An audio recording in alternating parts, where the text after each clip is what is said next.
Okay, friends. So if you have questions about contemporary issues, we'll get into all that in the next session. If you have questions about the texts we're going to engage and their contemporary relevance, we'd love to hear from you on that. Always great to be interactive. So we're going to give just these last few folks here a chance to grab their dinner. Just checking once again that everyone has a packet. Okay, terrific. And let's thank our support team here tonight. Over here, if you'll join me in thanking, can you tell us your names? Ron, thank you so much for being here. Wonderful. Wonderful. Okay, so with that, oh, hi, Kevin. Nice to see you. Very good. Okay, so with that, please join me in welcoming Rabbi Dr. Donniel Hartman. Hello, good evening, everyone. I know there are those of you who are chewing. I'll have to tolerate that. Those of you who could turn your chairs a little bit, that would be a good thing. And you all have your sources in front of you. Let me explain to you what we're going to do. I was asked to reflect on and for us to study together. How does the Jewish tradition understand the meaning of the land of Israel? How do we relate to this issue and this idea of land? Now, this is an issue that the Jewish people have been thinking about, we're going to see, for 3,000 years.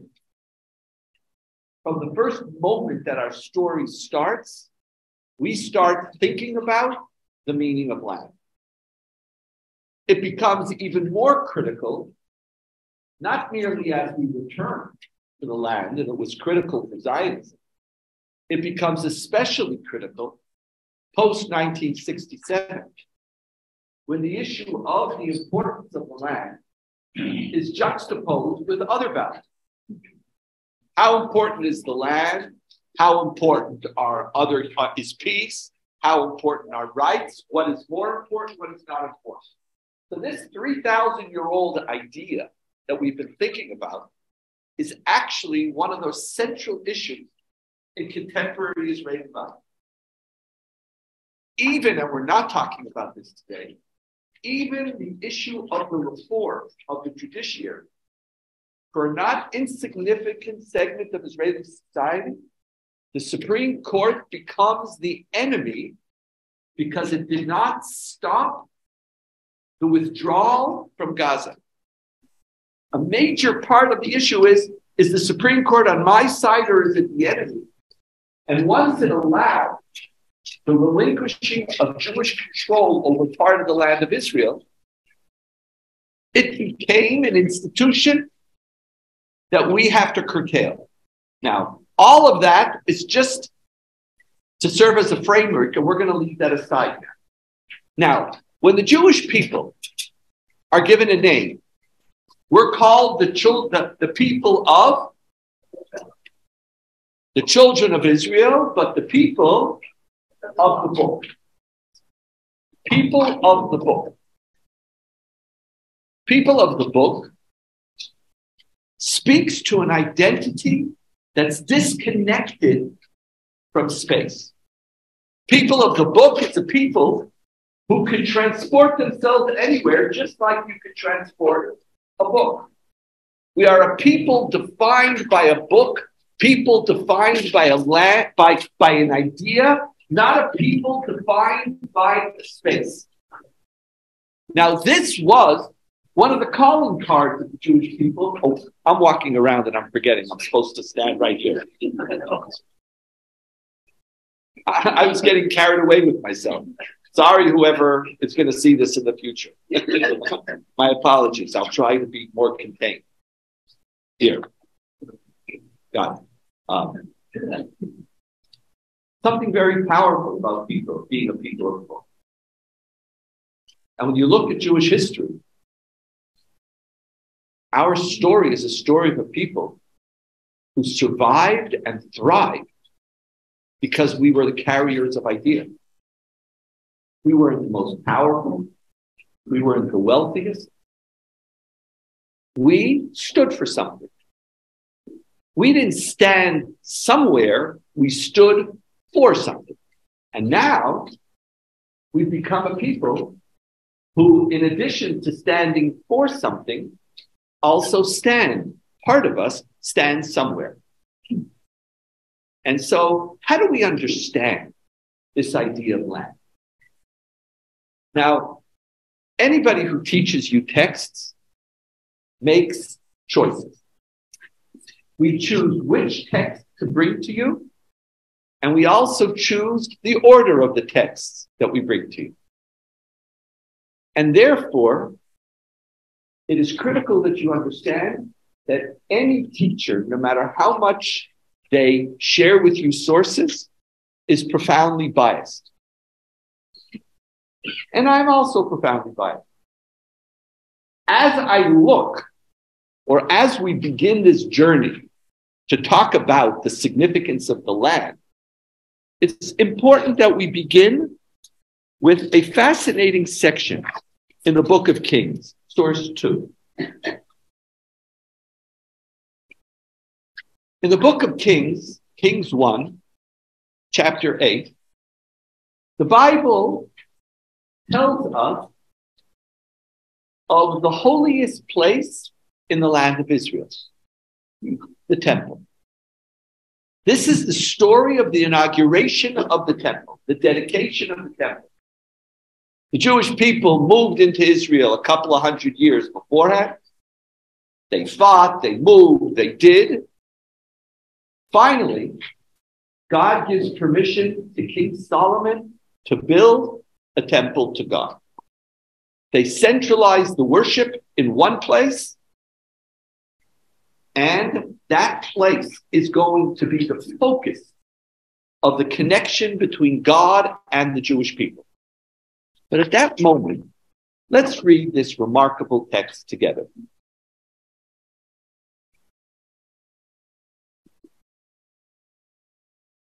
In the first stage, they're now in verse 9, describing what's going on in the Holy of Holies.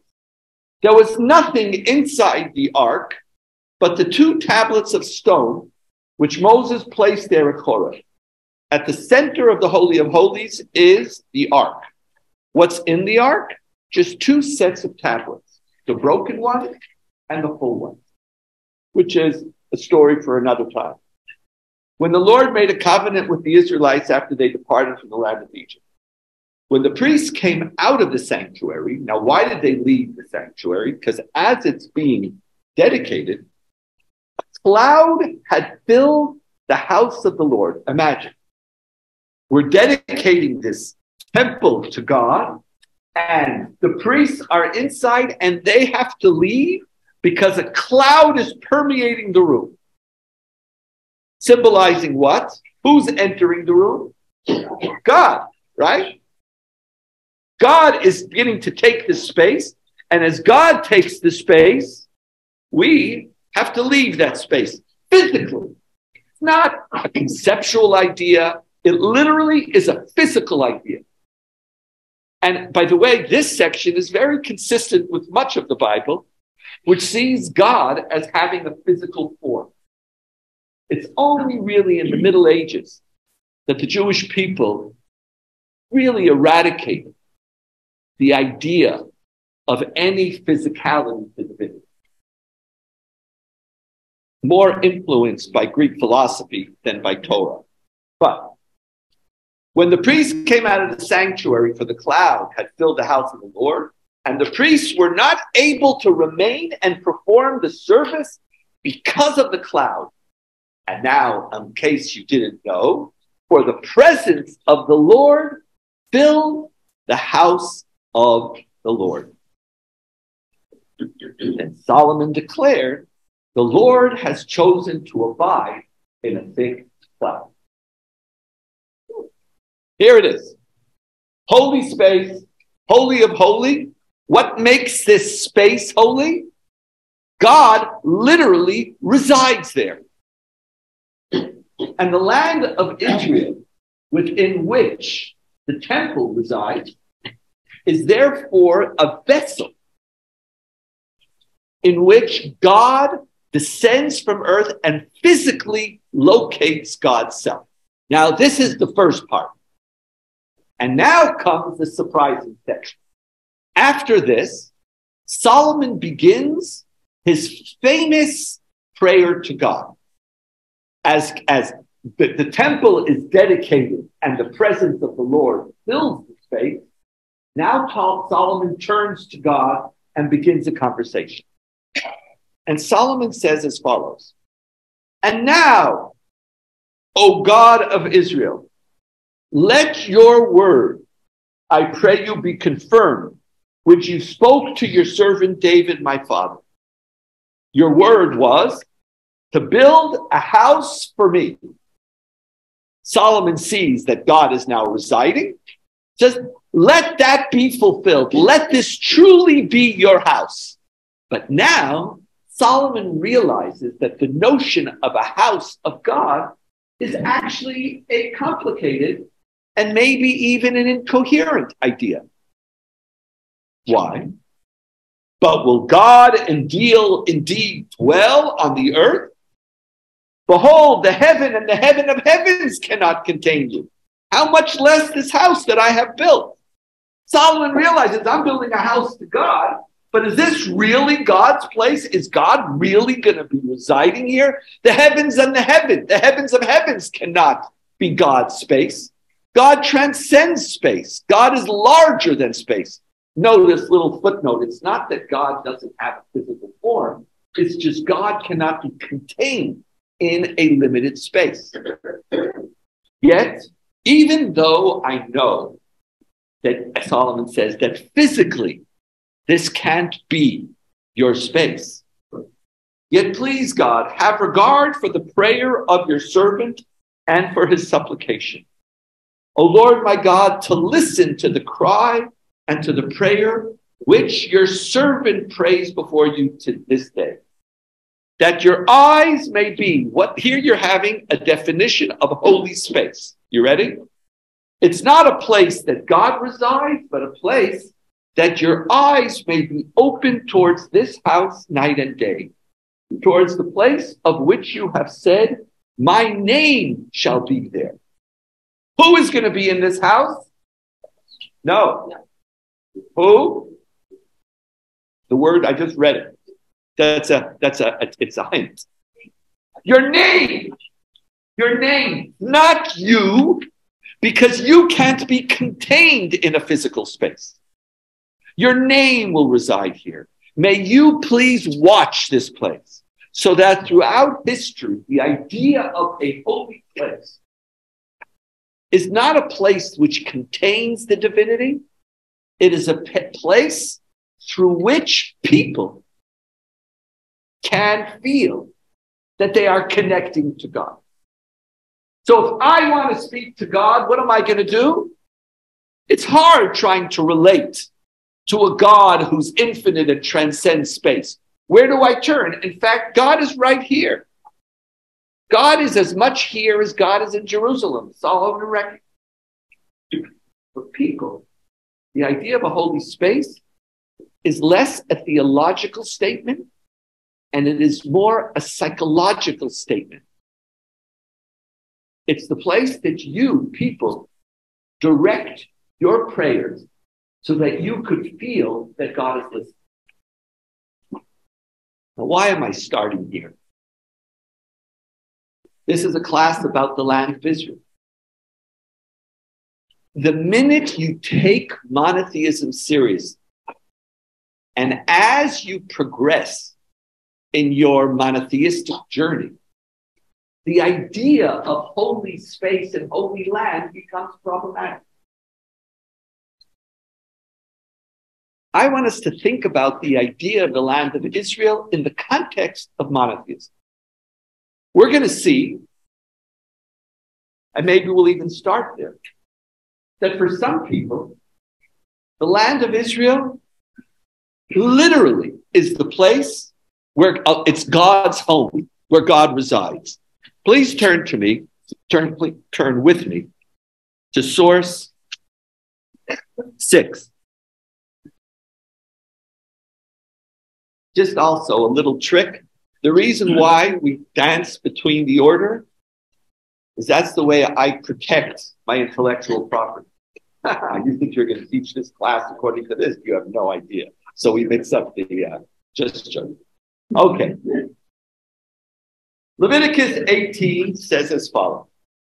Do not defile yourself in any of those ways which the local Canaanites defiled themselves, for it is by such that the nations that I am casting out before you, they defiled themselves. There's a whole list of sexual practices, foods. This is what they did. They defiled themselves, and as a result, God says, I cast them out. Thus, listen carefully to this verse. Thus the land became defiled and called it to account for its iniquity. And who kicks the people out of the land of Israel?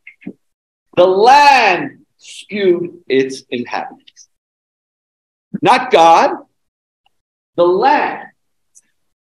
Physically, the land of Israel, according to Leviticus, looks at sinners, and certain practices cannot be tolerated by the land. Nachmanides and other Jewish commentators look and say, what's going on here? I can understand throughout the Bible who has power. God has power. The whole Bible is about God's power and the ability of human beings to access that power. But here the Bible's not speaking about God's power. It's speaking about the land's power. You all with me? Nachmanides asks, what's going on here? Let's learn. Nachmanides, 13th century Jewish philosopher, commentator on, and legal scholar. Nachmanides says, thus the land became defiled, and I called it to account for its iniquity. And the land spewed out its inhabitants. The Torah was very stringent with regard to forbidden sexual practices on account of the land which would be defiled by these practices, and consequently vomits out the perpetrators of these deeds. But then, why would the land become defiled when forbidden sexual practices are incumbent upon people anywhere and have no connection to the land of Israel? These same practices are forbidden wherever you live. What's so special about the land? The explanation is that while God is the creator of all, God assigned for every people and land a star or constellation, as we have learned through astrology. Regarding this, it is written, these the Lord your God allotted to other peoples. He apportioned to each one their constellation in heaven. Just like there are different spaces and land down here on earth, there is a parallel division in heaven, in which each space in the world is under the governance of a particular divine power.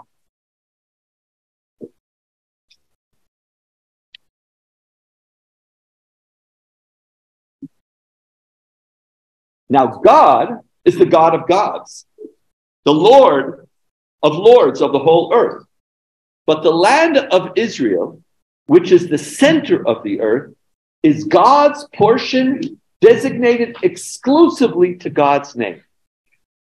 God did not designate any angels as having power and authority over it when God gave this land to God's people, who are committed to the unity of God's name, the descendants of God's loved ones, the patriarchs. Regarding this, God said, you shall be my treasured possession from among all the people, for all the earth is mine. And it is further written, and you shall be my people, and I will be your God, and you shall not be subjugated to other divine forces at all. Therefore, the land which is God's inheritance will omit out all those who defiled it, and the land cannot tolerate idol worshippers nor sexual transgressors.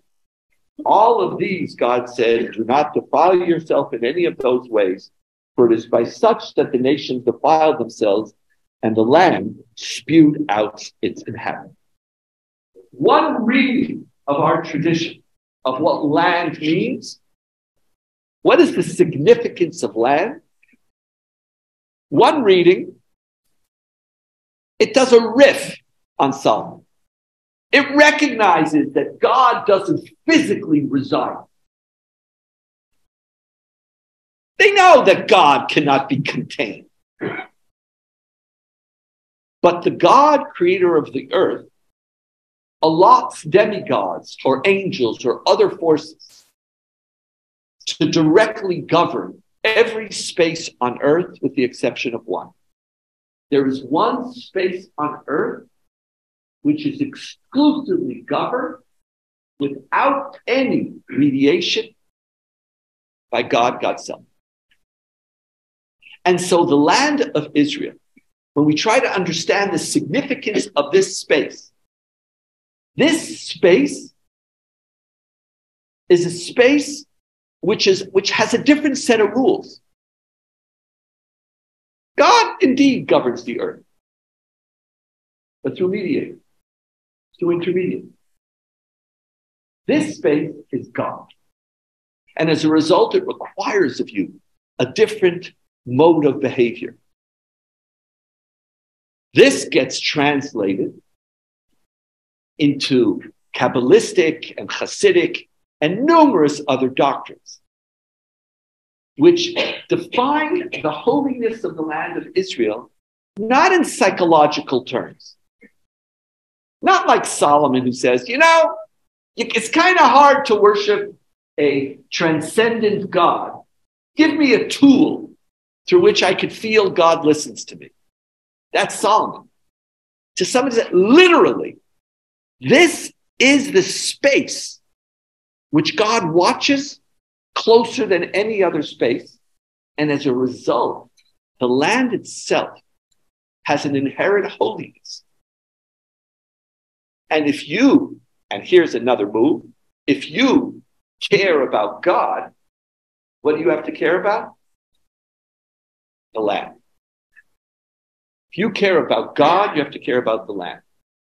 And for some, to relinquish part of the land is as if to cut up God's self. To take away a space that is under God's protection, under God's watch, is to violate divinity. So you speak about other people's rights, it's like nice. But the land of Israel has a unique status. And when the Jewish people come back to Israel in Zionism, they're not merely coming back, even though for secular Zionists, we were coming back to Israel instead of Uganda, because they felt that more Jews would be connected. Because after all, for thousands of years, we prayed, L'Shana Haba B'Yerushalayim. We spoke about on the rivers of Babylon. There we wept for all that. We have a closeness to it for other people. Jewish national rebirth could only take place in the land of Israel. Because it is only here that we don't just engage in an act of political independence. We engage in reconnecting the Jewish people, not merely with each other, but with God, God's self. This is one idea of land. And this idea of land, which was more marginal over the years, becomes more and more significant. Once post-1967, when what's transformed in 67 is that we are in full control of Jerusalem and of all those spaces where the biblical engagement with God and the Jewish people took place. One story of the land. Let's go to another one. Shmuley, should I stop for a question? What do you think? I think we should go. Okay, your boss.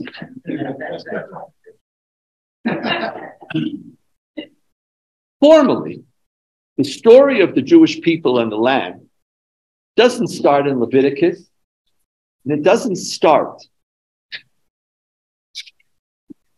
in Book of Kings, it actually starts the minute the covenant between God and the Jewish people is spelled out. God, our Bible, begins with a covenant between God and humanity. Genesis 1 through Genesis 11 is the story of God's relationship to the world, and we are part of that covenant by virtue of being part of that world. We could talk about that covenant, but we're not. The particular Jewish covenant starts in the exclusive Jewish one, the one that it particularly focuses on us, and it's not Jew as part of humanity, it's Jew as part of a distinct people, begins in Genesis 12. And in Genesis 12, that story starts as follows. What's the first thing that God says to Abraham? If you today imagine, what's the most important thing in Judaism according to anybody here? Throw out something. Monotheism, good answer. What else? No, don't tell me what Genesis 12 says. And by the way, here's a little trick. To learn, you have to forget. Why? Because if you don't forget, you're not going to read the text. You're going to read what you remember. Now, imagine you have to be surprised, and only if you could be surprised could you actually figure out. Now, one, the big idea of Judaism is God, one God. What's another big idea? Okay, what else? Ten Commandments. That's a good one. Love the Jewish people. So now imagine, you're God, and you're about to start a conversation with the Jewish people. So the first thing if I was God, that, by the way, is an exercise that we rabbis like to play with from time to time. We do it with full humility, but it's necessary. It's a didactic tool, it's a way of understanding, but still, it has its benefits. Now, either way, if I was God and I'm speaking to Abraham, I would say, hello, I am the Lord your God, creator of the universe. You shall have, let's go, 10 commandments. You shall have no other gods besides me. You shall repair the world. What's the first thing that God says to open the covenantal journey between God and the Jewish people? Says to him, Lech lecha, move. Move. Leave your land, leave your father's house, leave your birthplace, and go to the land that I will show you. God said to Abraham, go forth from your native land and from your father's house to the land that I will show you. I will make of you a great nation, and I will bless you, and I will make your name great, and you shall be a blessing. I will bless those who bless you, and curse the one who curses you, and all the families of the earth shall bless themselves by you. As the Jewish people were moving back to the land of Israel, religious Zionism, which took the connection between God and the land most seriously, had a profound debate on how to read these verses. In these verses, God says to the Jewish people, there's different ways to read it, but one of the dominant or predominant ways to read it is that God says to Abraham, if you listen to me, if you accept my covenant, I am giving you the mission of being a blessing to the world. Jewish particularism doesn't start by navel gazing. Jewish particularism doesn't end by saying what's good for the Jews. God says, I will bless you. I will make your name great. And you shall be a blessing. To whom? Not to you. You're going to be a blessed because I blessed you already. But my blessing to you is a tool through which you are now going to be a blessing to the world. All the nations of the earth shall bless themselves through you. One of the defining features of early Jewish nationalist thinking was that the Jewish nation was going to be profoundly different than all the other nation states which were forming at the time. Other nations, their focus is on themselves and their own well-being. Jewish nationalism is about being a blessing to the world. This was a very, very deep part of early Zionist thinking, and in particular of religious Zionist thinking. And they looked at general nationalism in the world as idolatrous. It was focused on you. But nationalism does not happen in a void. Nationalism requires a people. And ultimately, in Genesis 12, it is also grounded in a land. While the first part of the class focused on the theological, holy dimension of the space, it is holy regardless of whether Jews are there or Jews are not there. It's holy regardless of whether we control it or do not control it. The second dimension of land is the connection between this land and the particular mission that the Jewish people have.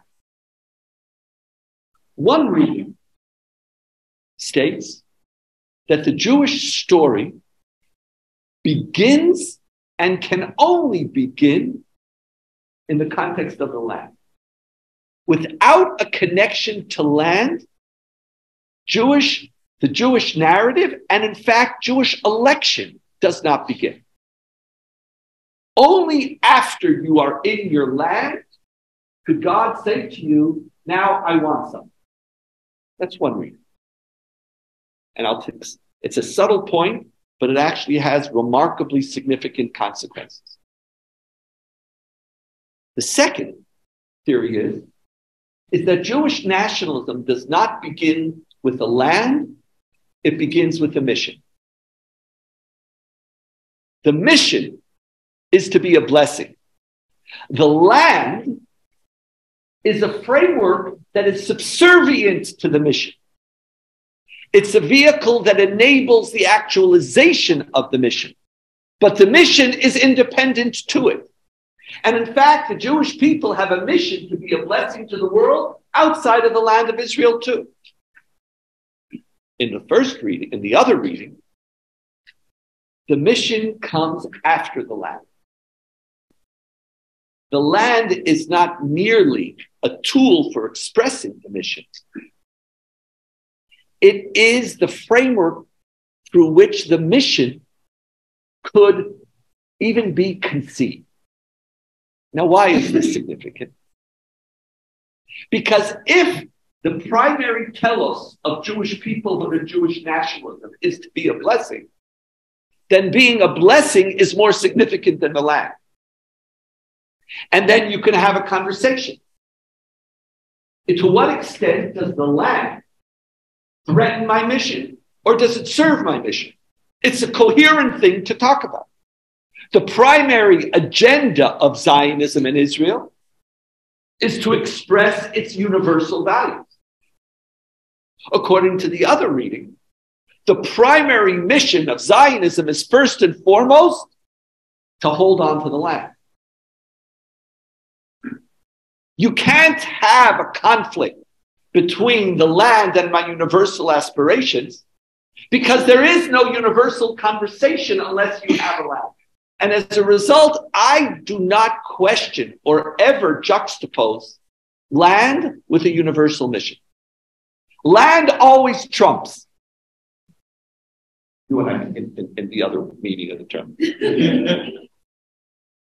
And one of the more important conversations in Israel is precisely about this. What do we start?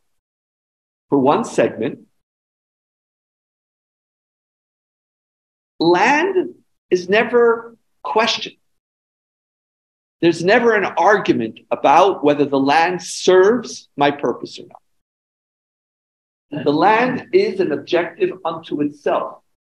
for it is what enables Jewish nationalism to be. While for the other, land is just a tool, because Jewish nationalism is ultimately about being a blessing. Now, I don't want to get in, there's, one of the nicest things about being, one of the nicest things about getting older is your children are getting older.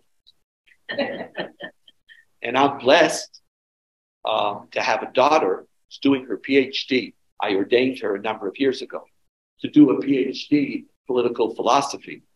And she's writing, one of the chapters of her Ph.D. it's all about religious Zionism. And one of them is exactly about the notion of chosenness and land in religious Zionism. And so a good part of what I just shared with you is when I, as an Abba, get to be the student of my child. So I'm giving credit where credit is due. I can't go into all of the consequences. But imagine a religious theory which sees the holiness of the land as trumping any moral or ideological discourse. And what would it mean for Israeli politics when the land plays that role? And it all starts in how you read Genesis 12. I want to end, and by the way, this idea, does God reside in the land? How much? These conversations are being bantered about for thousands of years in Jewish history.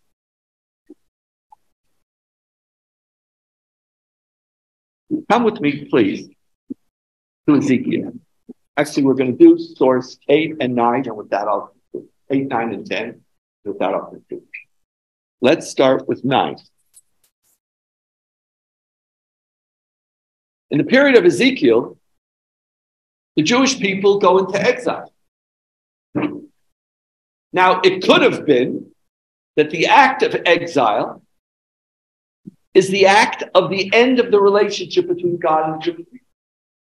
God says to Abraham, go forth to the land that I will show you, and I will give you that land. When God kicks us out of the land, it could also mean the ending of the covenant. Ezekiel says, say then, thus says the Lord God, I have indeed removed them far among the nations and have scattered them among the countries. And I have become to them a diminished sanctuary, a mikdash ma'at, a small sanctuary in the countries whither they have gone. Yet say, thus said the Lord God, I will gather you from the peoples and assemble you out of the countries where you have been scattered, and I will give you the land of Israel. Redemption indeed is still connected to the land. But Jewish life wasn't suspended the minute the Jewish people exited the land of Israel. Our attitude to the land was not merely defined by Jewish texts. It was also defined by Jewish history. And the history of the Jewish people is that Judaism continued here in Babylon. If the land, as Nachmanides says, God only watches the land of Israel, maybe outside of the land of Israel, I don't have to keep Torah. Nachmanides asked that question. He says the only reason why you have to keep Judaism outside of the land is so that you won't forget for when you come back to the land. It's like you're just faking right now. Or you're warming up. You're warming up to get called into the game. A game that will only get expressed when you move to the land. Because that's where the connection between God and the Jewish people is alive. But in fact, for 2,500 years, the Jewish people didn't psychologically see themselves as warming up. And you know why? Because you can't. If you see yourself as warming up, guess what you're going to do? If you're warming up and warming up and warming up, 5 years, 10 years, 20 years. Eventually, you'll pick another game. You can't. So the Jewish people had to begin to rethink the nature of their relationship with God. Ezekiel uses the word, I will be to you a small mikdash. Remember, in Jerusalem is a big mikdash. Outside of Israel, God says, I will be a mikdash ma'at. The rabbinic tradition reads mikdash ma'at. Yet I have been to them a little sanctuary. Rabbi Isaac says, this refers to the houses of synagogue and the houses of learning in Babylon. Do we need a temple? Could I meet God in my shul? In fact, it is in Ezekiel that the claim of Solomon is taken to its logical conclusion. Solomon says, be land focused, be temple focused, because individuals need it. But what happened when it is actually counterproductive for our religious life? Because we're living everywhere. Our tradition has a Beit HaMikdash and it has a Mikdash Ma'at. And we feel that I can engage with and I can encounter God also outside of the land of Israel. Jewish history starts with an engagement with the land, but Jewish history is only able to continue by making itself also independent from it. And one last idea in this story of land and holiness. I actually want to end with a text which speaks about God's unique relationship with the land of Israel, but turns it on its head. And this is source 8 in Leviticus. We just read this week in this week's parsha. You shall observe my laws and keep my rules, that you may live upon the land in security. The land shall yield its fruit, and you shall eat your fill, and you shall live upon it in security. And this relates to the laws of the sabbatical year. And should you ask, what are we to eat in the 7th year if we neither sow nor gather in our crops? God says, I will ordain my blessing for you in the 6th year, so that it shall yield a crop sufficient for 3 years. When you sow in the 8th year, you will still be eating old grain of that crop. You will be eating the old until the 9th year, until its crop comes in. And do you think that's hard? You don't like that? You have a problem with it? The Bible then comes up with the following statement. But the land must not be sold beyond reclaim, for the land is mine. You are but stranger residents within it, with me. Ki gerim v'toshavim atem imadim. Judaism had to separate itself from land in order to continue to survive. It had deep trouble with the meaning of land, given its commitment to monotheism. Land was either a place of exceptional holiness, a metaphysically holy, different space, or land was a functional space in which the Jewish story was supposed to unfold. But Leviticus says a really interesting thing. Do you know what holiness means? Do you think holy land means that if you're committed to God, you have to hold on to it? If you take monotheism seriously and the land belongs to God, then guess who it doesn't belong to? You. Nationalism could give profound meaning to the land. But the moment you think that your national aspirations makes you the owner of the land, you're committing idolatry. because God is the owner of the land. The maximum, as we say in Hebrew, hamaximum, the maximum that you could ever achieve in a holy space is to be a resident alien in that space. And in fact, the definition of holiness in our tradition is the holier a place is, the less human beings could enter there. The Holy of Holies, which is the holiest, is the place that no human being other than the Kohen Gadol could go into on Yom Kippur. Holiness is not something that is a tool to be owned and mastered in the service of your national aspirations. God is the great humilifier, the great humbler. And when a land is holy, you can live there, but you're not the master. And so our tradition dances back and forth. We are a people of the book, but we are also a people of the land.